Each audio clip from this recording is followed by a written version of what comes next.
75% of divorces are initiated by women. 50% of women that are postmenopausal say that menopause played a significant role in their decision to get a divorce. Half of those postmenopausal women later regret the fact that they got a divorce. So what is this with women?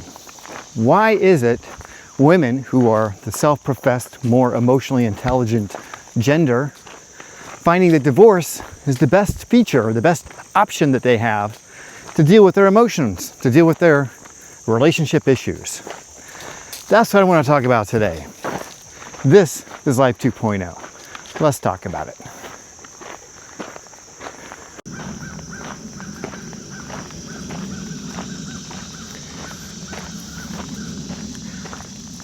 I'm not granting women a pass here. However, I do think it's important for men to get an understanding of the psychology of women. And this is something that's primal. It goes back for thousands and thousands of years.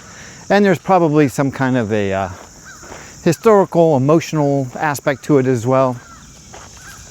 Women, and I've said this in other videos, they live from a place of fear. Fear is their chronic emotion. It's something that's happening in the background all the time. Men don't experience this. So it's very difficult for us to understand exactly what's going on in their heads. Debu is a wonderful dog. I love him to death. He will play with other dogs, no problem at all. But if he experiences fear, he will become quite violent. He will become quite reactive. That's the way animals are. When they get backed into a corner, or they feel afraid, they can be reactive and they can cause harm. Well, women are the same way. It's this very instinctual experience. I was talking to a guy earlier today whose wife would scream obscenities at him just out of the blue whenever he did anything that upset her or anything that she was unhappy with. She would lose her shit and just start screaming at him from a place of what seemed like rage, to the point where he would have to leave the house. He couldn't be in the house anymore with her. And it pushed their relationship right to the brink of divorce. Her reaction was one that evolved or came from fear. I know that's hard for a lot of guys to understand, so we're going to dig in deep. And like I said, I'm not giving them a pass because of this. They're still responsible for it.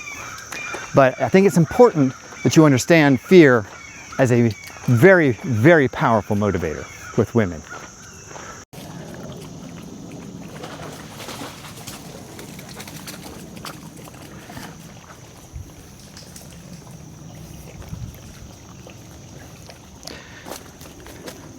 So we've talked about what men don't understand about women. Let's talk a little bit about what women don't get about men, because I think once this all starts to come clear, it's going to make a lot of sense to you. What women don't get is that men's primary love language, we'll call it, since that's such a clicky kind of word. Our love language is not just physical touch, it's not acts of service, it's not, compliments and gifts and all that bullshit. No, our love language is sex. Let's just be really straightforward and direct about that. Women don't get that. They don't understand it. I remember when I was married, wanting sex, my wife said, "John, it's just like one more thing on my to-do list. I just don't have the time or the energy at the end of the day to have sex with you. I've got all these other responsibilities, and sex is just the least of my concerns." Now, at the time, I did not fully understand how critically important that conversation was. That conversation, probably more than any other conversation, led to our divorce, because that happened, at a time when we were, just with children and things were just not in a really great place.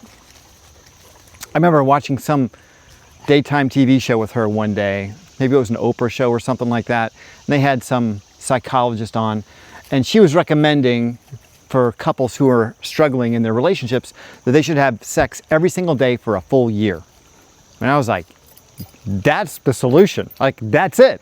That's it. Like if we had sex every day for a full year, I know that we could heal this relationship. I know it.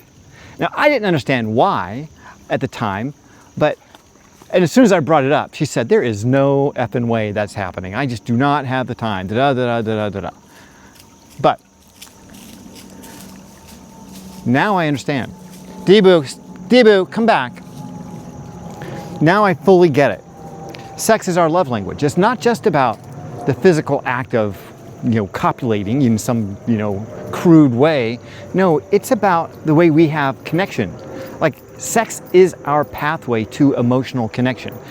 When we do not have sex as that pathway to emotional connection, all other forms of affection become less likely. We become alienated. We feel like we're being punished. So if a woman withdraws sex in a marriage, that man feels like he is no longer in a marriage. He basically now has a roommate who he has to support. Women don't understand that. So, two things we've figured out so far. One, women come from a place of fear. They react like animals when they're afraid, just like any animal would. And two, men connect through sex. So we're starting to lay the groundwork here for what's coming.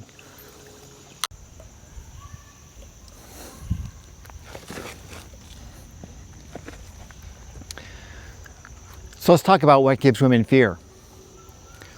When they see a disruption in their relationship, women's emotional radar is very, very powerful. They are very emotional beings, and they speak the language of emotion. So when they perceive that something is not right in your emotion, in your relationship, they perceive a threat to their well-being.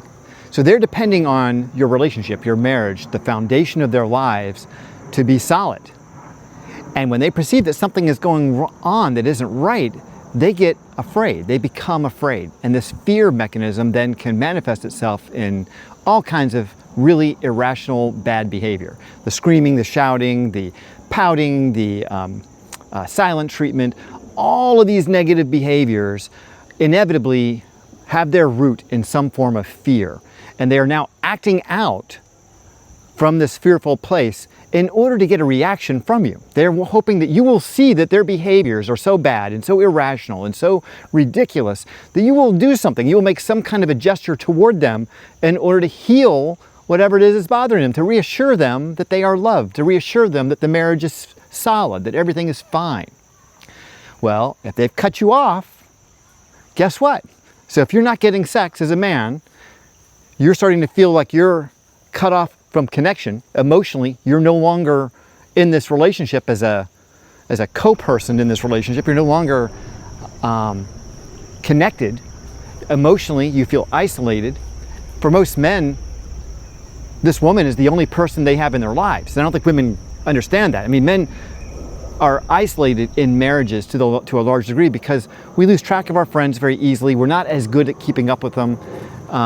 Inevitably, we're going to start to be more and more dependent on this one relationship, this woman, for everything in our lives. When that happens, and she withdraws sex, well, now we are completely emotionally isolated. We no longer have a trusted partner in this relationship. We are now in stoic mode. We're now like, okay, I just got to endure this. I have to push through. I've got kids, I've got a mortgage, I've got responsibilities. Obviously, this marriage is over. She no longer is having sex with me. She doesn't think it's important. She's emotionally isolating me. I am just going to have to endure it and push forward. This is not a good place to be mentally as a man in a relationship, especially with a woman, because it comes off as, I don't care. I'm going to occupy my time with other things. I'm going to focus on things I can control. Since I can't do anything about this relationship, I'm going to focus my energy at work. I'm going to focus my energy on my hobbies. I'm going to focus my energy on washing the car, mowing the lawn. I'm just going to keep myself busy so I don't have to deal with this problem, because I feel completely isolated and disconnected in this relationship. And that is what causes her to feel all those negative things about the relationship. And it all started because she didn't understand that sex was his pathway to emotional connection.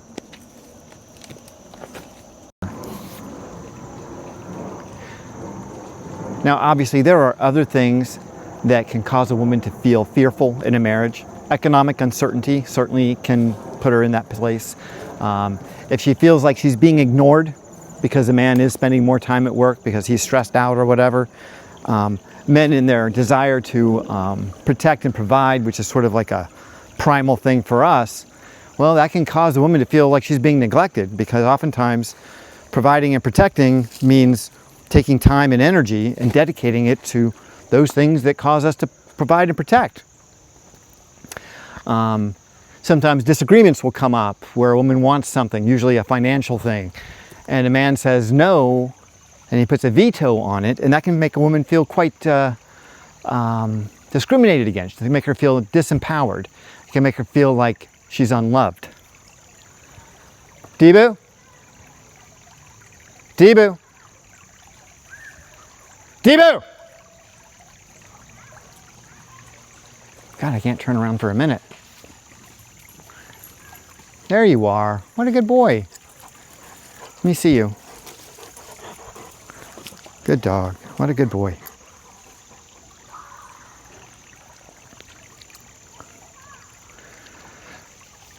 What men don't understand about women is women put your relationship at the center of their lives. They expect that this relationship will be the foundation for everything that they build in your world.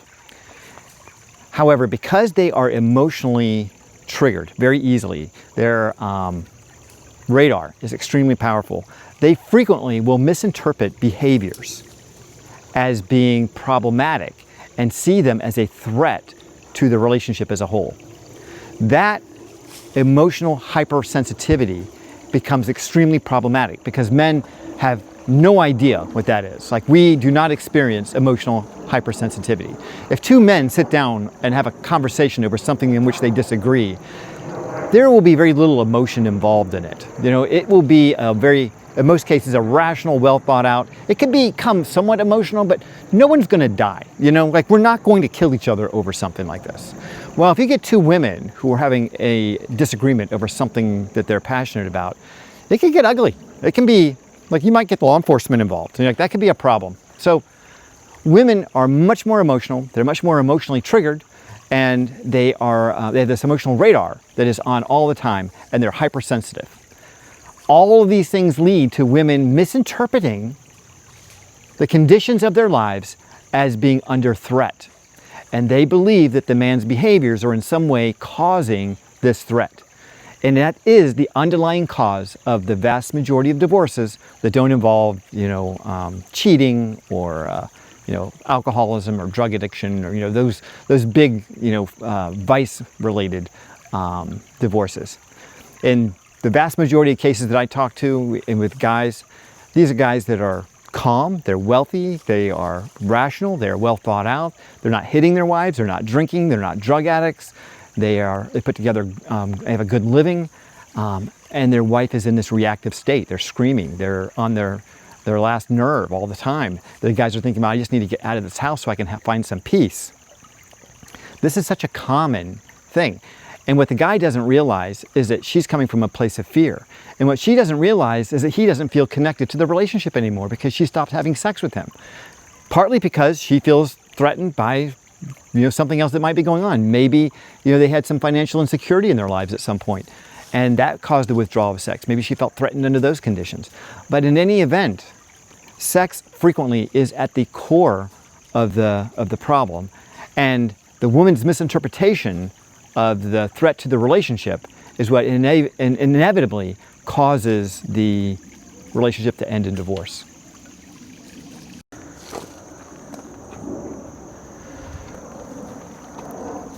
Some of the compounding factors that really push this over the limit is women are externally validated.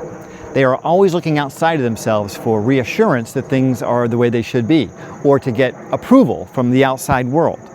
So they can do that. Obviously, we've talked a lot about it on social media, but also they do it with their friends, their so-called friends. when they start spilling their guts to their friends about what's going on in your relationship, their friends take on what appears to be a sympathetic tone. They want to be helpful.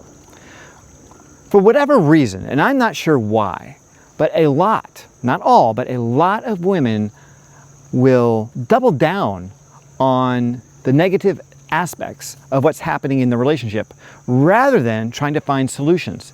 So in their counsel, they are making the matter worse than it actually is. It's like they're pushing the fear button over and over and over again, almost as if they are trying to destroy their relationship.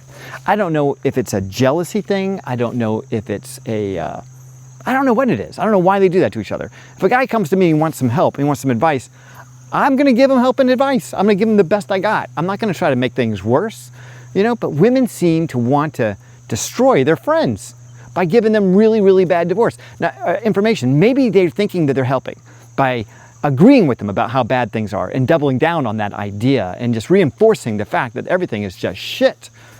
But that's what they do. And that oftentimes pushes women to that point where they're willing to file for divorce, where they're willing to take that next step because they've gotten all this support and this validation from these other women in their lives. Probably women who are in bad marriages or are getting divorced themselves.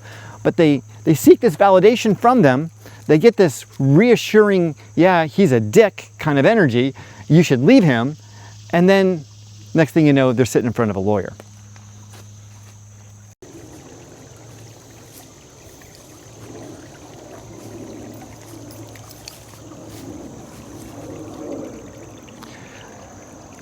I think another thing that men don't understand about women is their fear goes from 0 to 100 instantly.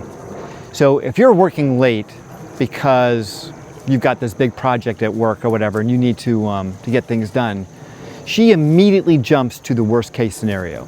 You're cheating on her. You're no longer interested in her. Her marriage is threatened. Her whole life is threatened. Her whole foundation for her existence is threatened. Do you see what I mean? And all you're doing is coming home an hour late because you had to work on a project. It instantly goes there. Now they'll try to cover up because they realize this is irrational, crazy behavior. They realize that they're nuts. And I think that a lot of women have this awareness of just how weird it is inside their own heads, how the chaos reigns. And they'll try to keep it under wraps, try not to overreact. But anytime that they feel that there is a threat to the foundation of their lives, like you're running into some money problems, you're into some debt, and maybe a business went bad, maybe you can't make a credit card payment, something's gone wrong, they immediately feel that threat right at the core of their lives. It's like you can no longer be in this relationship because this relationship doesn't exist anymore. It's the foundation of it has been broken. And when that foundation is broken, well, they want to leave, or they're going to go talk to their friends about it, and then they're going to leave. I don't think most men understand that. Most men don't realize just how whacked out the fear is in their heads, and it's very difficult to be aware of it. Now, if she's not having sex with you, and you're working late, and you're having financial problems, and you're distracted by other things, like you're trying to stay out of the house because she's not having sex with you, you don't want to deal with her shit, she's always reactive, and you're mowing the lawn more, you're hanging out, you're taking long walks just to get away from her, or you're locking yourself into the TV, and you're just no longer even conversing with her. Well, you can see how that fear just mounts and mounts and mounts and mounts, and it becomes inevitable that this divorce is going to happen. So how do you stop it? I mean, obviously you can't force her to have sex with you. You can have a conversation with her, obviously, about what sex means to you and how connection is at the core of it. But if your relationship has already been down this path and you're in this situation where, your communications has been cut off, she's screaming at you all the time, she's reactive to just about everything. As a man at this stage in the game, you need to realize where this is coming from. You need to realize that this is a fearful reaction. It's like a dog that's been pushed into a corner, and this is a good dog, a good loving dog, and you've pushed it into a corner and it feels threatened, and it is showing its teeth. It is coming after you. Beating the dog does not solve the problem. So that is not an option, okay? That's not an option. You need to soothe these emotions. You need to reassure her that there is a solid foundation in your relationship. You need to work through what this means. You need to have conversations. You need to open up the doorway and start talking about what you're experiencing and try to do it from a place that doesn't involve a lot of emotion. Understanding that she's going to be emotional. She is going to be emotional in this conversation. She's going to lose her shit. She's going to scream at you. She is going to say bad things about you that are not true. You need to just understand that that's the way she's going to be. And if you react to her in kind, if you give her back what she's giving you, it's over. The relationship is done. You're going to have a fight. No conversation's going to happen. You're going to continue down the path towards divorce. It's just almost an inevitability. The only thing that you can do as a man is to use the skills that God gave you as a rational thinking being and play the game of helping de-escalate her emotions so that she can finally have a rational conversation with you. She will not be able to do that because her rationality, her rational thought is under this huge layer of emotional bullshit that's got to come out. She's got to scrape the emotional bullshit off before you can get down to the rational, reasonable person that you can talk to.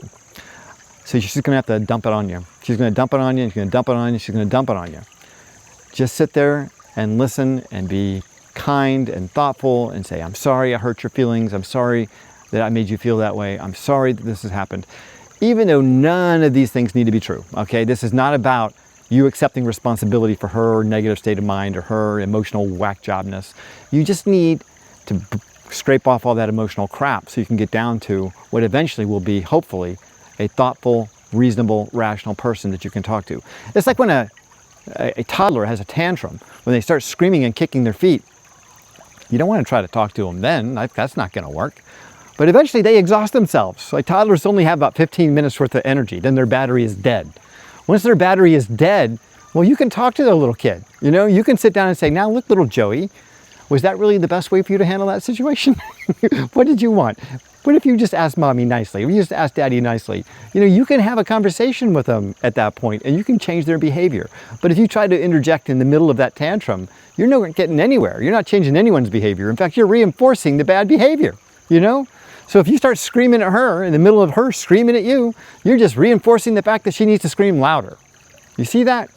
You see what I mean?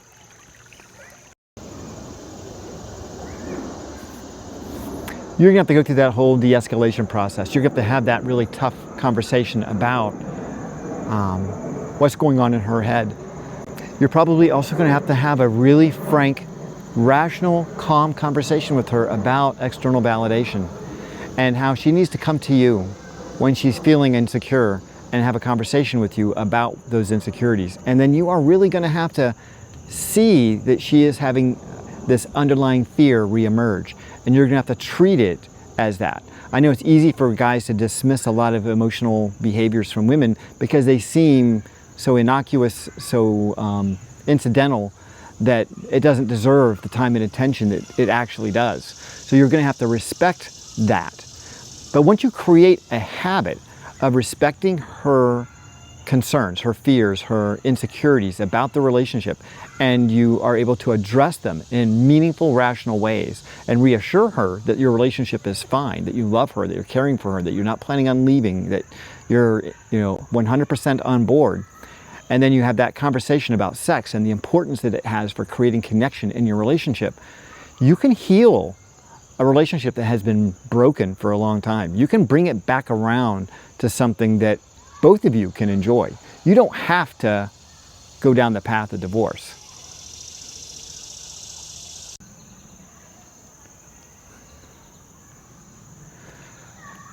This solution becomes really, really challenging with postmenopausal women.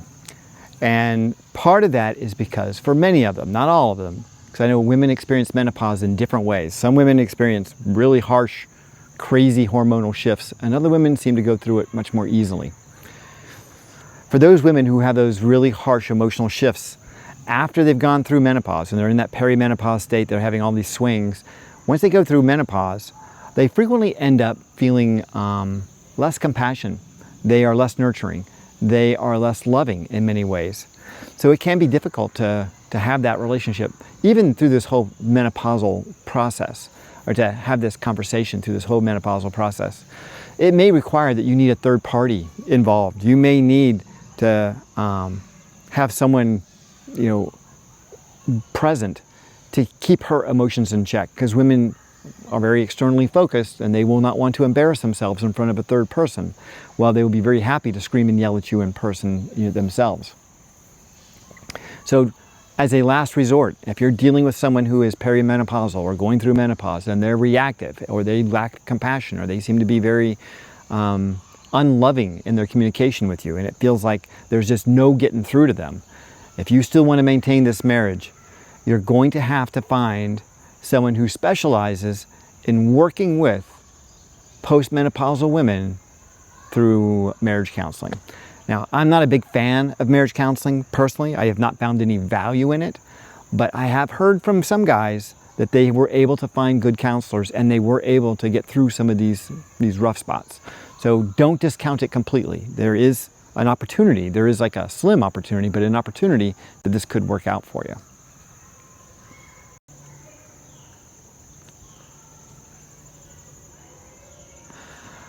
When it comes to divorce, I'm pretty sure that most women are delusional, especially as they get older. When they get over 40, maybe 50 years old, they think that they're going to cash in big, and they're not. Yeah, they're going to get half of your wages and half of your assets, but their standard of living is going to be reduced significantly. There are economies of scale when two people live together under the same roof, sharing the same wages, etc., and it creates a standard of living. When you take that and divide it in two and give half to each person, you don't have the same standard of living. Their financial status changes significantly. If they were upper middle class, they're going to drop down to being working class. It's going to be a significant drop. They're going to see they're not going to be living in the big, beautiful house anymore. They're going to be living in some little apartment somewhere. And only that, from the women's perspective, they may think that they can replace you, that they'll find some guy who will help support them, and they will lead their relationships with sex. I know this woman who I have not had sex with, but who has dated a lot of men recently after her divorce. And she has sex on the first date almost every single time. And she's thinking that she's doing this, that she's going to entrap, or she's going to find some guy who's going to fall in love with her right off the bat, because that's what's happened for her in the past when she was younger. Well, now she's in her 40s and she's kind of chunky and she's not all that cute anymore. And she doesn't realize that men will just have sex with her because men want to have sex. It's not a loving act, it's not like this is emotionally moving in that direction. But women tend to believe in the power of their ability to seduce a man into a relationship. And maybe when you're 20, maybe when you're 25, maybe even when you're 30, but in your mid 40s, or you're 50, or you're 55, sorry babe, it's not gonna happen. If you're going through trouble with your wife, have her watch this video. I'll try to keep it clean. I'll try not to blow it up too bad. But honestly, most men in their 50s or 60s who find themselves single after a divorce, they are not looking for another 55-year-old woman to hang out with. They're not looking for some woman with a ton of baggage to hang out with. Life is growing short for them. They're thinking, I want to sow some wild oats. I want to find a woman in her sexual prime. I want to find a woman who's beautiful, who's motivated by sex, who loves having sex, who enjoys being with me, even if it's just for my money. I just want to have fun, damn it. And they'll do that. And they're not going to find that with some middle-aged or older lady. Just not going to find that. They just don't want that. So they're not going to improve their lifestyle at all. If she leaves you, her life is going to suck. In most cases, she's going to struggle. She's not going to have another meaningful relationship in her life. It's very likely that she's going to die alone. It's very likely she's going to struggle financially, and it's very likely she's going to be miserable. That is the path that lies ahead of most women who get divorced after middle age in this country, especially in the postmenopausal world. That's just the way it goes. So I don't think they have the reality in their heads about what lies before them. They don't realize just how bleak their options truly are.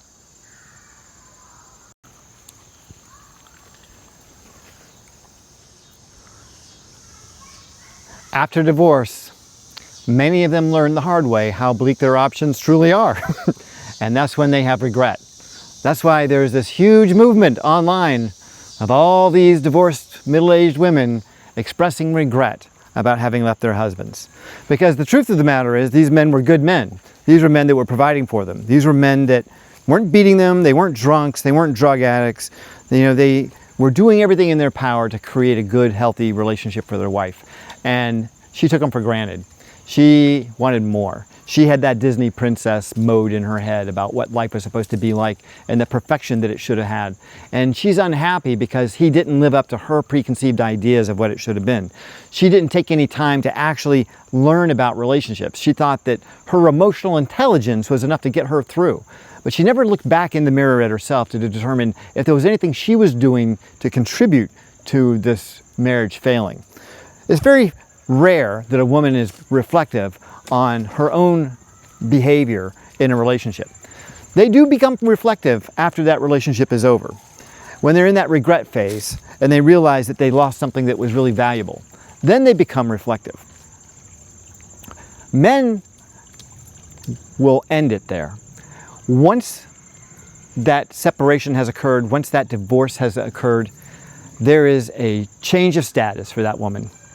Very seldom do men go back with a woman who has scorned them in a serious way, who has harmed them, who has emotionally beaten them, who has cut them off, and who has left them for dead, basically. Men move on.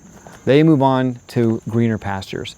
They'll lick their wounds, they'll learn what they can, and they'll find someone else. Most of the time, guys don't go back to their exes.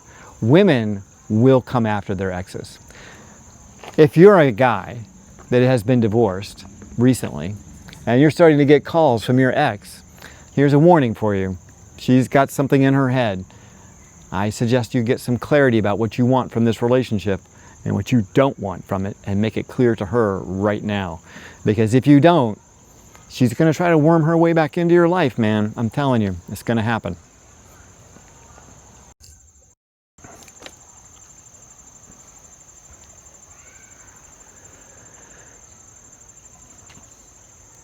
The tragic irony in these cases is that the women unknowingly destroy the thing that they were trying to protect with their fear. Without realizing it, their behaviors lead to the destruction of the marriage that they so valued from the very beginning. That they set the stage for all the terrible things that follow. When they get a little bent out of shape, they don't communicate well, and they withdraw sex. And they use sex as a weapon, or they use sex as a chore. Oh, I don't want to do it tonight if I'm just too tired. They don't see it as a form of connection. They don't put the time and energy into understanding what motivates their man. They don't put the time and energy into understanding that by creating this emotional connection through sex, that they will have so much more security in their relationship. Because a man who is getting sex on a regular basis, enjoyable sex, I just swallowed a gnat, he will honor that relationship and be much more responsive to that woman's needs. He will be the guy that she wants him to be. But if she's withdrawing the sex, she's withdrawing the emotional connection, she's withdrawing the love. That's what she doesn't understand. That emotional connection is love to him. And once it's gone, it's gone. All right, you guys, that's all I got for you today. I certainly hope you found this video to be enjoyable, educational, helpful in some way. I'm not just going to beat up on women. You know, I thought that this one needed to be a little more even balanced, because I do see in a lot of the guys that I'm coaching that there are opportunities for them to save their marriages if there was just a little bit better communication, just a little bit more understanding of what's going on in the head of the other person. Anyway, till next time, stay healthy, and if you can, stay single.